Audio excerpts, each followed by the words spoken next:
لقد يسرنا القرآن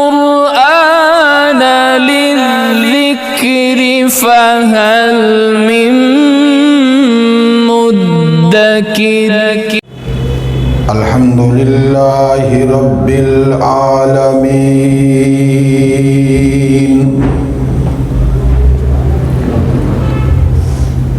والعاقبة للمتقين والصلاة والسلام على سيد الرسل الصلاة والسلام على سيد الرسل وخاتم النبيين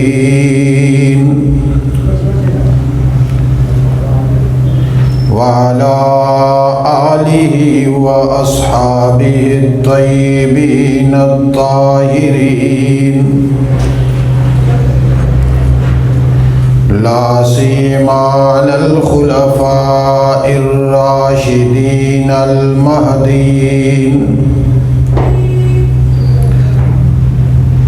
ولعنة الله على أعدائهم وأعداء الإسلام والمسلمين أما بعد أعوذ بالله من الشيطان الرجيم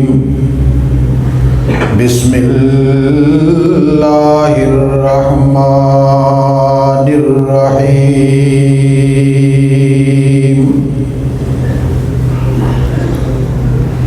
هو الذي بعث في الأميين رسولا منهم يتلو عليهم آياته ويزكيهم ويعلمهم الكتاب والحكمة وإن كانوا من قبل لفي ضلال مبين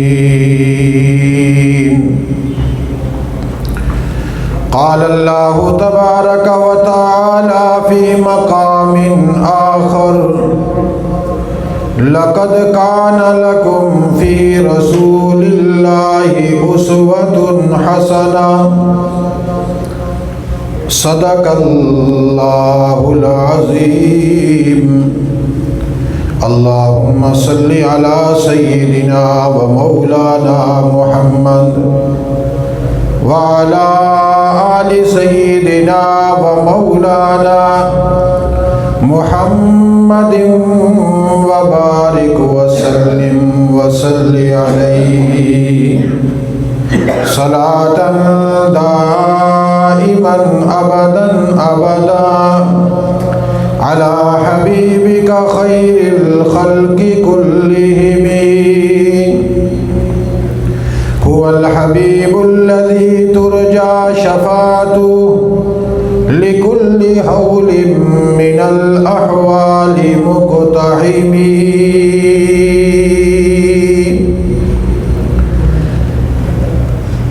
تلاوت کردہ قرآن پاک کا وہ اساسی اور بنیادی حصہ جو اللہ کے رسول صلی اللہ علیہ وسلم کی حیات طیبہ سے تعلق رکھتا ہے، اسی کے ضمن میں ہر جمعہ میں اللہ کے رسول صلی اللہ علیہ وسلم کی سیرت طیبہ کے حسین پہلو تدریجاً آپ حضرات کے سامنے رکھے جاتے ہیں۔ گزشتہ جمعہ بھی انسانی زندگی پر شیطان کا اثر اور قبضہ اس کے حوالہ سے کچھ باتیں عرض کی تھی، چونکہ اللہ کے رسول صلی اللہ علیہ وسلم نے اللہ سے دعا کی کہ اے اللہ مجھے اپنی پناہ نصیب فرما شیطان کے شر سے۔ اور یہ امت کو تعلیم دینا مقصود تھی۔ یہ بات بھی میں نے گزشتہ جمعہ عرض کی تھی کہ جس وقت شیطان انسان پر اپنا قبضہ جما لے تو پھر یہ انسان مسلمان ہوتے ہوئے بھی انسان نہیں رہتا، شیطان بن جاتا ہے۔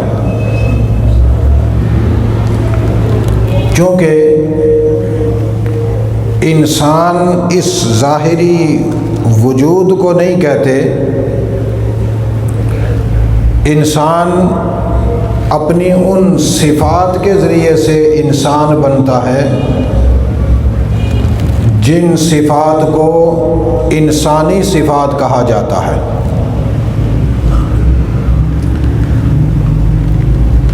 دوسرا یہ جملہ بھی اپنے دل و دماغ میں اچھی طرح بٹھا لیں، شیطان کے اثر سے اور تسلط اور قبضہ سے انسان جب شیطان بنتا ہے تو پھر اس میں کوئی بھی خصلت انسانی نہیں رہتی، اس کی ساری خصلتیں شیطانی ہوتی ہیں۔ اسی لیے دنیا میں جتنے مسلمان شیطان کے زیر اثر زندگی گزار رہے ہیں، انہیں مسلمان کہنا تو دور کی بات ہے، انہیں انسان بھی کہنا انسانیت کی توہین ہے۔ اسی طرح دنیا بھر میں جتنے کفار، اللہ کے باغی، اللہ کے انکار کرنے والے، انہیں انسان نہیں کہا جا سکتا، انہیں انسانی شکل میں شیطان اور شیطان کی اولاد کہا جانا چاہیے۔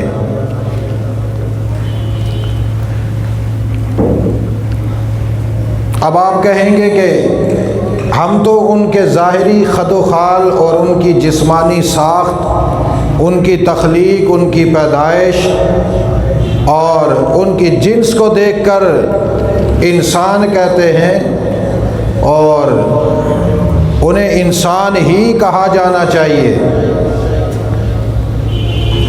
تو میں نے عرض کیا کہ انسان اس ظاہری ڈھانچے کا نام نہیں، انسان اس کردار کا نام ہے جس کردار کی وجہ سے وہ اللہ کا خلیفہ بنا ہے۔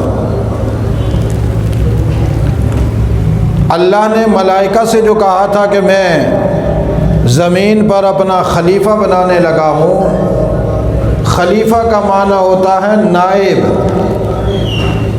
اور نائب وہ کام کرتا ہے کہ جس کو اپنا اصل، جس چیز کی اجازت دے اور اسے اختیار دے، اس اختیار کے دائرۂ کار کے اندر اس کی اجازت والے کام کرے۔ اور یہ سبق بھی آپ ذہن میں بٹھا لیں کہ زمین پر اللہ کا خلیفہ صرف انسان من حیث الانسان نہیں، زمین پر جو اللہ کا خلیفہ انسان ہے وہ من حیث المسلمان ہے، اور من حیث المسلمان ہونے کے ساتھ ساتھ رسول اکبر صلی اللہ علیہ وسلم کا صحیح معنوں میں پیروکار ہونا ضروری ہے۔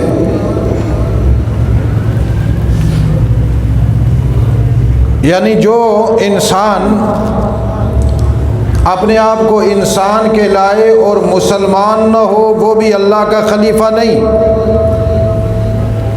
اور جو مسلمان کے لائے لیکن رسول اللہ کا مطیع اور فرما بردار اور تابع دار نہ ہو وہ بھی اللہ کا خلیفہ نہیں۔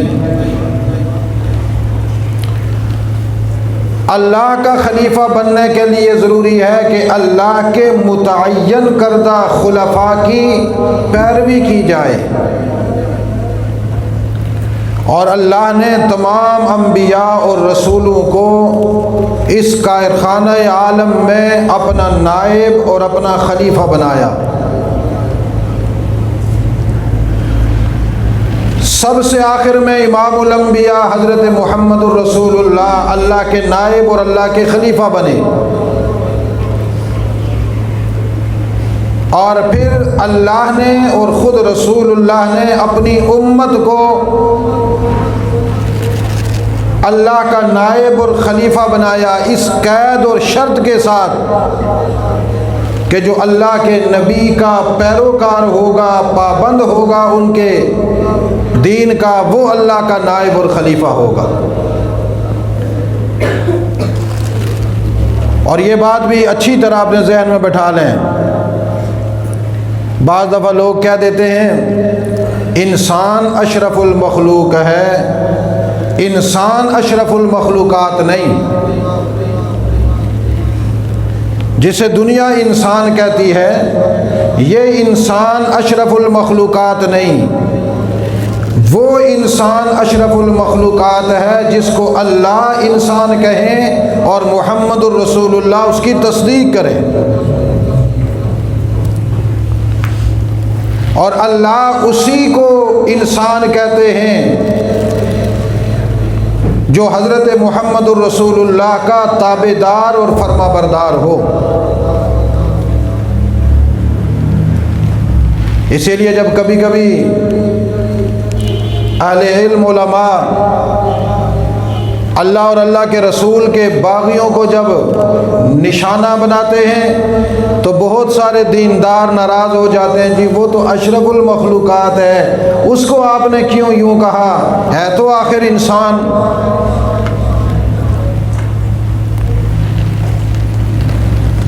یہ بات اچھی طرح ذہن میں بٹھا لیں، حضور کی پیروی کے بغیر کوئی آدمی انسان نہیں ہے۔ اگر آپ کا یہ ضابطہ صحیح ہو کہ ہر ماں باپ سے پیدا ہونے والا ہر تخم انسانی اس ظاہری ڈھانچے کے ساتھ انسان ہے، تو پھر قرآن پاک کی آیات کا انکار کرنا پڑتا ہے۔ لمبی آیات میں نہ جائیں، صرف اسی آیت کو دیکھ لیں، قل اعوذ برب الناس ملک الناس الہ الناس من شر الوسواس الخناس الذی یوسوس فی صدور الناس من الجنۃ۔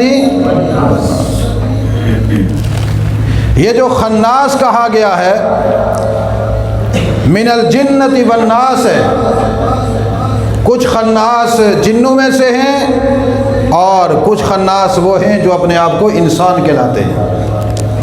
لیکن قرآن نے کیا کہا؟ من شر الوسواس الخناس۔ آپ مجھے بتلاؤ خناس اشرف المخلوقات ہے؟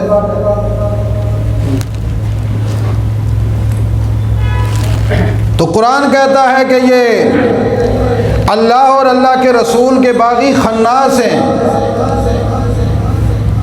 چونکہ اس کارخانہ عالم میں شر پھیلانے والا شیطان ہے۔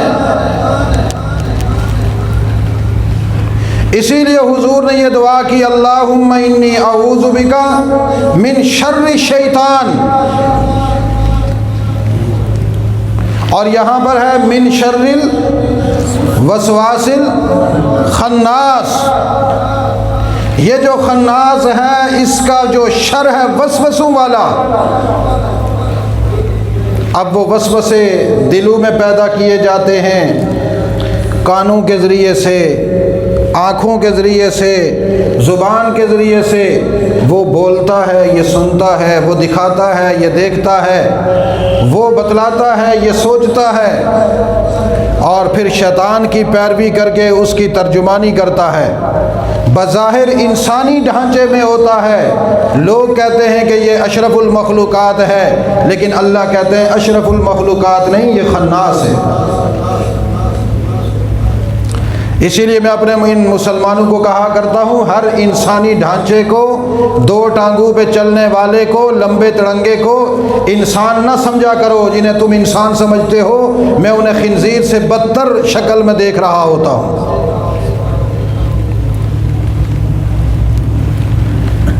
جنہیں تم انسان سمجھ کر سلوٹ مارتے ہو اور انہیں پروٹوکول دیتے ہو، انہیں ذی عزت کہتے ہو، ذی احترام کہتے ہو، صاحب صدر کہتے ہو، صاحب اکرام کہتے ہو، قوم کے فرما روا کہتے ہو، مصلح و مربی کہتے ہو، قائد محترم کہتے ہو، اور قوم کے خدمتگار کہتے ہو، عوامی ورکر کہتے ہو، سوشل ورکر کہتے ہو، پتہ نہیں کیا کیا کہتے ہو۔ اگر اسلام کی نگاہ سے دیکھو، قرآن کی نگاہ سے دیکھو، محمد مصطفیٰ کی نگاہ سے دیکھو اور ایمان کی نگاہ سے دیکھو، تو خنزیر سے بدتر تمہیں نظر آئیں گے۔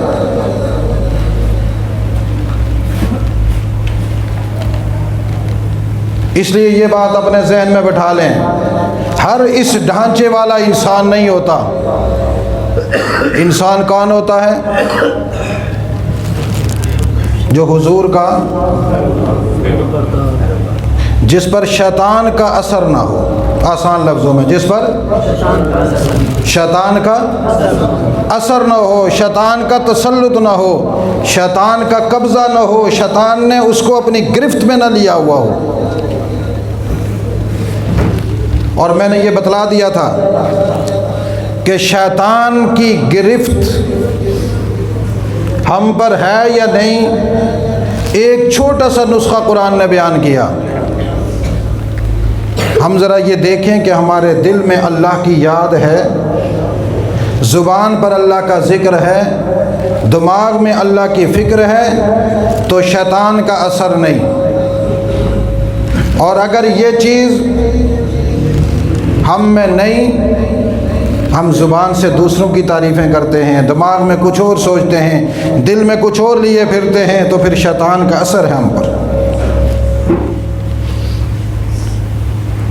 اور صرف ذکر کرنے کو ہی نہیں کہ زبان سے اللہ اللہ کرے، نہ، یہ تو سبب ہے پورے جسم کو اللہ کی تابعداری میں لگانے کا۔ یہ جو ہم ذکر کرواتے ہیں نا زبان سے اور لوگوں کو بھی کہتے ہیں پڑھا کرو، یہ سبب ہے اس جسم کو اللہ کی تابعداری میں لگانے کا۔ اصل یہ ہے کہ یہ جسم اس اللہ کا غلام بن جائے جس کا ذکر کر رہا ہے۔ اصل یہ ہے کہ یہ جسم عادی بن جائے، اس کو نشہ چڑھ جائے، یہ نشے میں مست ہو جائے اللہ اور اللہ کے رسول کے بتائے ہوئے احکامات کا، اس کا جب تک اس کو اثر نہ پہنچے، انجیکشن نہ لگے، جب تک وہ میڈیسن نہ لے، جب حضور کی سنت کی دوا اپنے جسم میں منتقل نہ کرے، یہ کانپتا رہے، تڑپتا رہے، ایسے لگے کہ جیسے اس کو سنت محمد الرسول اللہ کا نشہ چڑھا ہوا ہے اور وہ ابھی اس کو ملی نہیں، جس کی وجہ سے یہ بے تاب تڑپ رہا ہے۔ اور آج کل کے مجھ جیسے مسلمان، یہ میرے مسلمان، انہیں اگر حضور کی سنت کا، حضور کے دین کا، اللہ کے فرمان کا نشہ دینے کے لیے ارادہ بھی کیا جائے تو یہ کہہ دیتے ہیں بس یہ اپنے پاس ہی رکھیں۔ آپ لوگ مسجد کی چار دیواری میں رہتے ہو، آپ کے لیے آسان ہے، ہم تو دنیا میں گھومتے پھرتے ہیں، ہم تو دنیا کے ساتھ اٹھتے بیٹھتے ہیں، آپ کو نہیں پتا۔ تو ہم تو اسی لیے تو تمہیں بتلاتے ہیں کہ دنیا میں بیٹھو، حضور کے غلام بن کر بیٹھو۔ جس مجمع میں بھی جاؤ پیغام دو، حضور کا غلام آیا ہے۔ شیطان کے مکر و فریب کو توڑنے والا مسلمان آیا ہے، خدا کی توحید کا نغمہ سنانے والا بے باک موحد آیا ہے۔ اپنا ترہ امتیاز منواؤ، اپنی نشانی منواؤ، اپنا کردار منواؤ، اپنی حیثیت منواؤ، اور ان کو بتلاؤ کہ جو کچھ تمہارے پاس ہے وہ انسانیت کا نہیں ہے، جو کچھ میں لے کر آیا ہوں وہی انسانیت ہے۔ اور مسلمانوں کو جو چیز مار گئی وہ احساس کمتری ہے۔ بولیے کیا چیز ہے؟ اونچی آواز سے کیا چیز ہے؟ احساس کمتری، کہ ہم کسی سے کمتر لگیں گے۔ اگر ہم نے کسی ایسی بڑی مجلس میں حضور کی بات کر لی، دین کی بات کر لی، کس شریعت کے مسئلے کی بات کر لی، تو لوگ کیا کہیں گے؟ یہ مولوی ہے، حالانکہ میں تو بابو بن کر آیا تھا یہاں۔ ہے یہ بابو کیا ہوا ہے، اس کو شیطان نے قابو، مارتا ہے پیچھے سے چابو، ہو جاتا ہے نابو، جہنم میں جائے گا تو ہوگا بے قابو۔ اور بڑا خوش ہوتا ہے کہ میں، آپ کو نہیں پتا، بڑے بڑے لوگوں میں بیٹھتا ہوں۔ تو پھر ایسا کیا کرو، وہاں جب جاتے ہو نا تو جس طرح وہ ہوتے ہیں ویسے ہی ہو جایا کرو۔ اسی لیے جب ان سے ہو کر آتے ہیں نا یہ ہمارے نوجوان، ان کی مجلسوں تو پھر گھر میں بھی ننگے گھومتے ہیں۔ بھئی یہ کیا ہے، یہ کیسا لباس پہنا ہے؟ آپ کو نہیں پتا، ہم بڑے ہو گئے ہیں۔ میرا جن لوگوں کے ساتھ اٹھنا بیٹھتا ہے نا وہ گھر میں ٹراؤزر ہی پہنتے ہیں، میں بھی پہنوں گا، وہ کاچھا پہنتے ہیں، میں بھی پہنوں گا، وہ آدھے ننگے ہو کر گلی میں بیٹھ کر سگریٹ پیتے ہیں، میں بھی پیوں گا۔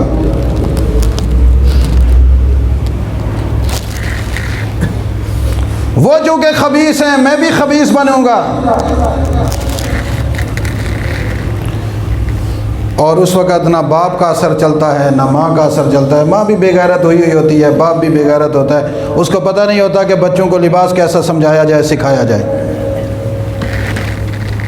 آپ مجھے بتاؤ جتنے یہاں کوئی نوجوان کتنے ہیں، ہاتھ کھڑا کریں۔ یہ جو اس طرح کا لباس پہن کر جو گلیوں میں لڑکے گھومتے ہیں، گھروں میں ہوتے ہیں، یہ کوئی انسان پہنتا ہے؟ جس کی ماں ہو، جس کی بہن ہو، وہ یہ پہن سکتا ہے گھر میں؟ وہی پہن سکتا ہے کہ جس کا باپ کا نشان نہ ملے، جس کی ماں کا کوئی پتہ نہ ہو کہاں سے لے کر آئی ہے۔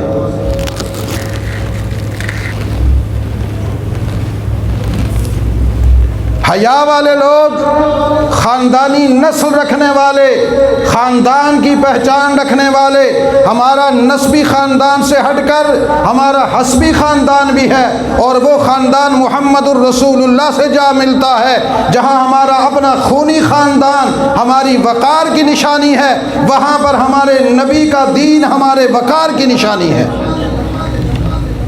تو ہمیں اپنے وقار کا تحفظ کرنا چاہیے یا نہیں کرنا چاہیے؟ اونچی آواز سے تحفظ ہم نہیں کریں گے تو کون کرے گا؟ کوئی آسمان سے مخلوق آئے گی؟ اسی لیے میں اپنی مجلسوں میں ساتھیوں سے کہا کرتا ہوں، اپنے بچوں کو اپنی خاندانی روایات بتلاؤ، سکھلاؤ، انہیں اپنی مادری زبان جو آپ کی لوکل زبان ہے وہ پہلے سکھاؤ، وہ لباس، وہ اطوار، وہ گفتگو، اپنے نبی کی باتیں، اپنے دین کی باتیں، تاکہ ہمارا وقار قائم رہے۔ لیکن چونکہ شیطان کا جب قبضہ ہو جائے تو پھر کچھ سمجھ میں، اور قرآن پاک نے کہا استحوذ علیہم الشیطان فانساہم ذکر اللہ اولئک حزب الشیطان، اولئک حزب شیطان کے حزب، شیطان کی جماعت ہے، ان کی قیادت شیطان کر رہا ہے۔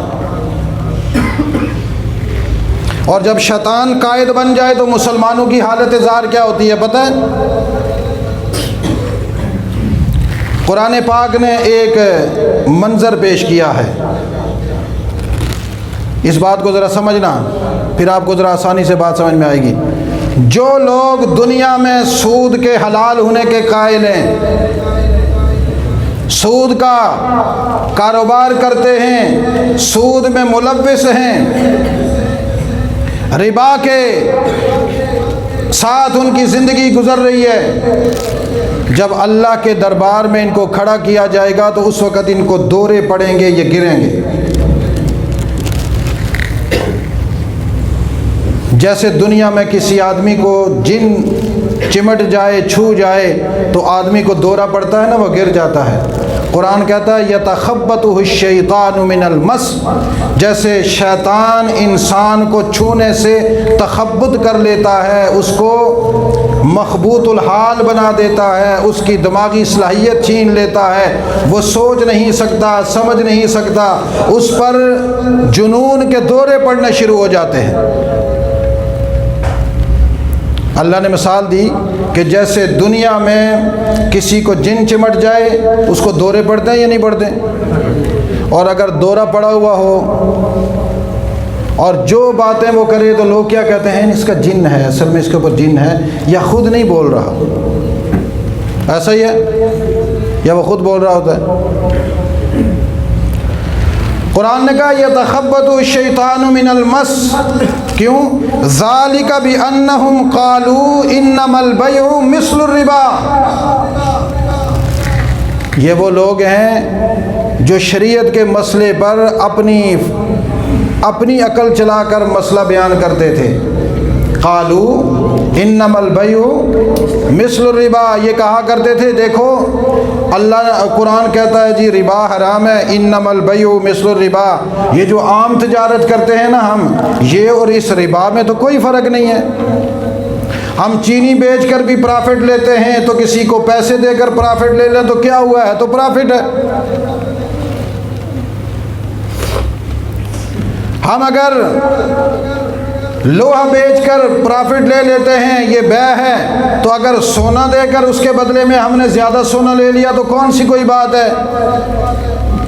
لہذا چھوڑو جی، یہ مولویوں کی باتیں ہیں، تم کرو۔ کس کی باتیں ہیں؟ اونچی آواز سے۔ اس زمانے کے بے ایمان بھی حضور کو مولوی کہتے تھے، جیسے آج کل کے بے ایمان دینی مسئلے پر کہتے ہیں نا جی مولویوں کی باتیں ہیں، اس وقت بھی وہ بے ایمان کہتے تھے مولویوں کی باتیں، نبی ہے بس، ورنہ ہمیں تو کوئی فرق نظر نہیں آتا۔ ہمیں اگر فرق نظر آتا تو ہم سمجھتے کہ واقعی کوئی سود برائی ہے۔ اللہ کہتے ہیں کہ جب شیطان کا تسلط انسان پر قائم ہو جاتا ہے، وہ سب سے پہلے شریعت کے مسئلے پر انگلی اٹھاتا ہے۔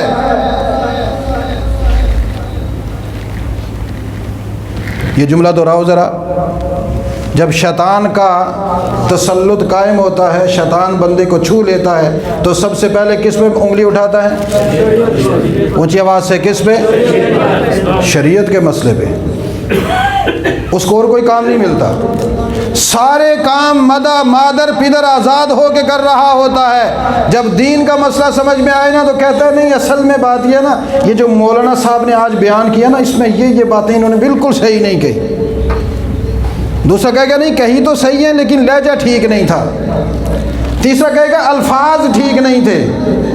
قرآن کہتا ہے ان پر شیطان کا قبضہ ہے، تبھی تو کہتے ہیں مسئلہ صحیح نہیں، لہجہ صحیح نہیں، انداز صحیح نہیں، گفتگو صحیح نہیں۔ اصل میں ہمیں سوچنا پڑے گا، تحقیق کرنی پڑے گی۔ چلو چھوڑو جی، لگے رہتے ہیں مولوی، ہم نے تو اپنا کام کرنا ہے۔ قرآن کہتا ہے کہ یتخبطہ الشیطان من المس ذالک بانہم قالوا انما البیع مثل الربا، یہ شریعت کے مسئلے کو اپنی عقل میں سوچتے ہیں، اہل علم کی بات نہیں مانتے، اور اس پر اعتراض کرتے ہوئے خود کہتے ہیں ٹھیک ہے اب ان کو اپنا مسئلے بیان کرنے دو، ہم تو اپنا کام کریں گے نا جی، اس کے بغیر تو چارہ کار ہی کوئی نہیں۔ آپ مجھے بتائیں کہتے ہیں مسلمان یا نہیں کہتے؟ بولو، تو پھر یہ کون ہے؟ اونچی آواز سے کہا تو نا شیطان ہے۔ بولو کیا ہے وہ؟ جو شریعت کے مسئلے پر اپنی عقل لڑاتا ہے، شریعت کے مسئلے پر اپنی رائے دیتا ہے، علماء کے بیان کیے ہوئے مسئلے پر تنقید کرتا ہے، اس کو اپنی نجی مسئلوں میں زیر بحث لاتا ہے، یہ کون ہے؟ پکا شیطان ہے۔ کون ہے؟ پکا شیطان۔ جو میں کہہ رہا ہوں وہ کہو، پکا شیطان ہے، ابن الابلیس، ابن الشیطان، حزب الشیطان۔ کیوں؟ اس لیے کہ شیطان جب چھوتا ہے بندے کو شیطان جب قبضہ کرتا ہے تو وہ سب سے پہلے اس کے دماغ کو شریعت کے مسئلے کے خلاف، اب ڈائریکٹ شریعت پر انگلی تو نہیں اٹھا سکتا نا، کوئی بندہ قرآن کی آیت کا انکار نہیں کر سکتا، ڈائریکٹ حدیث کا انکار نہیں کر سکتا، وہ کہے گا جس زبان سے آئی ہے وہ زبان اصل میں صحیح نہیں ہے، وہ ذرائع پہ انگلی اٹھائے گا، ذرائع پہ۔ اس لیے میرے عزیز دوستو، میرے نوجوان بچوں، اور اپنے آپ کو بہت زیادہ دیندار کہلانے والے دینداروں، اس بات کو سمجھو، شیطان کا قبضہ جب انسان پہ ہو جائے تو پھر شیطان سب سے پہلے اہل دین پر انگلی اٹھاتا ہے یا دین پر اٹھاتا ہے۔ اسی لیے میرا یہ دعویٰ ہے اور میں اس پر زور دیتا ہوں امت کے لوگوں میں کہ شریعت کے مسئلے کے سامنے سر جھکا کر رکھو ہمیشہ۔ کیا کرنا چاہیے؟ اونچی آواز سے کیا کرنا چاہیے؟ سر جھکا کر رکھو، جو مسئلہ سامنے آ جائے اس مسئلے کو چوم لو، جس زبان سے تمہارے پاس پہنچے اس زبان کو چوم لو، جس آواز سے تمہارے پاس پہنچے اس آواز کو چوم لو۔ مبارک کتنی کمال کی بات ہے، ہمارے نبی کی بات، ہمارے شانوں والے نبی کی شریعت کے مسئلے ہمارے کانوں میں گونجے، ان کو دل میں جگا دو، ان کے سامنے سر جھکاؤ، اعلان کر دو ہم تو مجنون اور دیوانے ہیں حضور کے، حضور کی جو بات ہمارے کان میں پڑے گی ہم بلا چوں چرا تسلیم کریں گے۔ ہم کیا کریں گے؟ بلا چوں چرا تصدیق کریں گے، تسلیم کریں گے۔ اس لیے تصدیق کریں گے، تسلیم کریں گے، بات کس کی ہے؟ اونچی آواز سے کس کی؟ ہمارے نبی کی ہے۔ اور جس پر شیطان کا قبضہ نہ ہو وہ بلا چوں چرا بات مانتا ہے، جس پر شیطان کا قبضہ ہو وہ کہتا ہے، دھیما دھیما مسکراتا ہے، اندر اندر سے کھرکھراتا ہے، اور پھر جب کبھی موقع ملتا ہے تو پھر بات بھی کرتا ہے، اور پھر شیشے میں جا کر دیکھتا ہے، کہتا ہے میں تو اصل میں بہت بزرگ ہوں، مجھے بڑے مسئلے پتہ ہیں، یہ جو ہے نا یہ جو یہ بڑی خطرناک بات ہے۔ یہ میں وہ بیماریاں بتلا رہا ہوں، وہ بیماریاں جو مسلمانوں میں موجود ہیں، مسلمان ہونے کے باوجود کفر کے دہانے پر لا کھڑا کر دیتی ہیں۔ یہ میری ڈیوٹی ہے بتلانا۔ رب محمد کی قسم میں آپ سے زیادہ گناہگار ہوں، یہ ممبر گواہ ہے، میرے گناہوں سے میرے رب نے پردہ رکھا ہوا، میں آپ سے زیادہ غلاظت میں مبتلا ہوں، لیکن میری ڈیوٹی ہے، نبھانا میری مجبوری ہے۔ اگر یہ باریک باریک بیماریاں میں نہ بتلاؤں یہ ساری امت کفر میں مبتلا ہو جائے گی۔ شیطان نے اپنے رنگ بڑے خوبصورت بنا کر رکھے ہوئے ہیں، اس نے اپنے ان رنگ برنگی دنیا میں علم کے گھمنڈ میں، عمل کے گھمنڈ میں، دینداری کے گھمنڈ میں مسلمانوں کو کافر بنا کے رکھا ہوا ہے۔ اچھا ایک سوال میں آپ سے کرتا ہوں پھر میں تقریر ختم کرتا ہوں۔ ایک آدمی ہر روز رات کو 100 نفل پڑھتا ہے، یہ بزرگ ہے یا نہیں ہے؟ بولو، 100 نفل پڑھتا ہے، تھوڑے تو نہیں پڑھتا اللہ کے بندے۔ اگر 1 منٹ کا 1 نفل ہو تو پھر بھی 100 منٹ بنتا ہے۔ اس کا مطلب یہ ہے کہ 1.25 گھنٹے تو یہ مصلی پہ کھڑا ہوتا ہے رات کو، بزرگ تو ہے۔ اب 100 نفل پڑھتا ہے، صبح مسجد میں ایک مسئلہ بیان ہوتا ہے تو یہ کہتے ہیں نہیں یہ مسئلہ صحیح نہیں بیان کیا مولانا صاحب نے۔ اور ایک بندہ ہے رات پوری خراٹے مار کے سوتا ہے، دعا پڑھتا ہے اللہم باسمک اموت و احیا، سو گیا، صبح اٹھو نماز پڑھی، مسئلہ سنا، اس نے کہا جی الحمدللہ بہت زبردست مسئلہ بیان کیا، میں اس پر عمل کروں گا۔ کون ہے بزرگ؟ 100 نفل والا، اور یہ بھائی اس نے رات پوری سویا رہا، یہ تو پوری رات سویا رہا، اس نے 100 نفل پڑھے ہیں، وہ بے عمل ہے، اس کے نفل عمل نہیں ہیں، وہ شریعت پر انگلی اٹھاتا ہے، وہ شیطان کا کارندہ ہے۔ شیطان نے اتنے نفل پڑھے، اتنے پڑھے، اتنے پڑھے، اتنے پڑھے جس کی کوئی انتہا نہیں، یہ بھی شیطانی نفل پڑھتا ہے، چونکہ شیطان نے جو اس کو رکھا ہوا ہے، بھائی تو نے انگلی ضرور اٹھانی ہے دین کے مسئلے پر۔ اچھا جی مسئلہ تو ٹھیک ہے لیکن موقع ٹھیک نہیں تھا۔ یہ جو موقع کون بتلاتا ہے؟ ہائے ہائے، موقع ٹھیک نہیں تھا، موقع بھی ٹھیک تھا، الفاظ ٹھیک نہیں تھے، یہ کون بتلاتا ہے؟ اس کے اوپر شیطان کا تسلط ہے۔ تب یہ کہتا ہے، وہ اپنے نفلوں پہ گھمنڈ کرتا ہے، رب محمد کی قسم یہ پوری رات سو کر ایک مسئلہ سن پر اس پر ایمان لا کر کہتا ہے کہ برحق ہے مسئلہ، جیسا بھی بیان ہوا ہم عمل کرنے والے ہیں۔ رب تعالیٰ کے کاظم میں یہ ولی اللہ ہے، وہ ولی الشیطان ہے۔ اور میں اپنی طرف سے نہیں کہہ رہا، قرآن کھلا پڑا ہے۔ یہود کی چالوں نے، طاغوت کے ایجنٹوں نے اور دجال کی فکر و نظر نے مسلمانوں کو شیطان کا وہ راستہ بتلا دیا کہ ان کی بزرگی بھی قائم رہے اور اندر اندر سے شیطان بن جائیں۔ تو اب ہم نے شیطان بننا ہے یا مسلمان بننا ہے؟ ہاتھ کھڑا کر کے بتائیں۔ مسلمان بننا ہے تو پھر اس کے لیے پہلی علامت ہو گئی کہ ہمیشہ اللہ کو یاد رکھنا ہے، ہمیشہ اللہ کو یاد رکھنا ہے۔ نمبر 2، شریعت کا جو مسئلہ جو بھی بیان کرے اس شریعت کے مسئلے کو من و عن تسلیم کرنا ہے، اس پر اپنی زبان نہیں کھولنی۔ شریعت کا مسئلہ بیان کرنے والے علماء کے بارے میں بھی اپنی زبان نہیں کھولنی۔ جو وہ کہتے ہیں ٹھیک کہتے ہیں، جس انداز میں کہتے ہیں ٹھیک کہتے ہیں۔ اب یہ بات بھی ذہن، یہ اس کے اوپر نص موجود ہے۔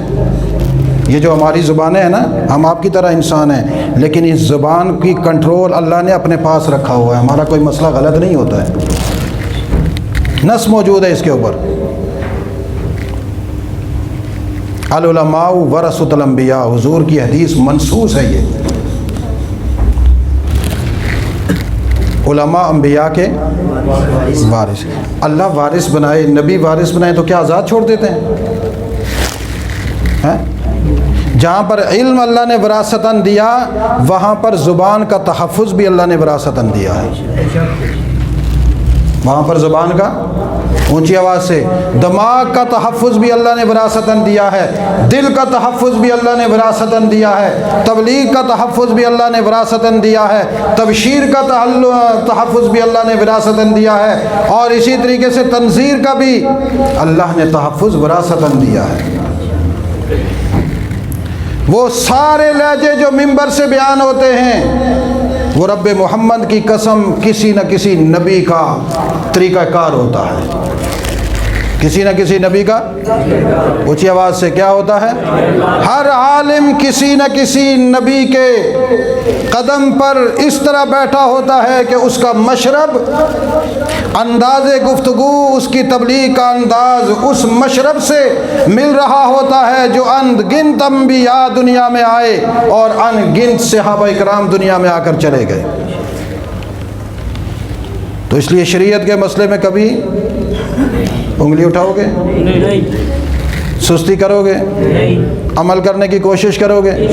اگر چاہتے ہو کہ ہم شیطان نہ بنیں، انسان رہیں، تو پھر آنکھیں بند کر کے یہ فیصلہ کرنا ہوگا جو نسبت رسول اللہ سے متعلقہ جو بات جس انداز میں جیسے ملے گی ہماری زندگی کا حصہ ہے، اللہ ہمیں عمل کی توفیق نصیب فرمائے۔ لقد يسرنا القرآن للذكر فهل من مدكر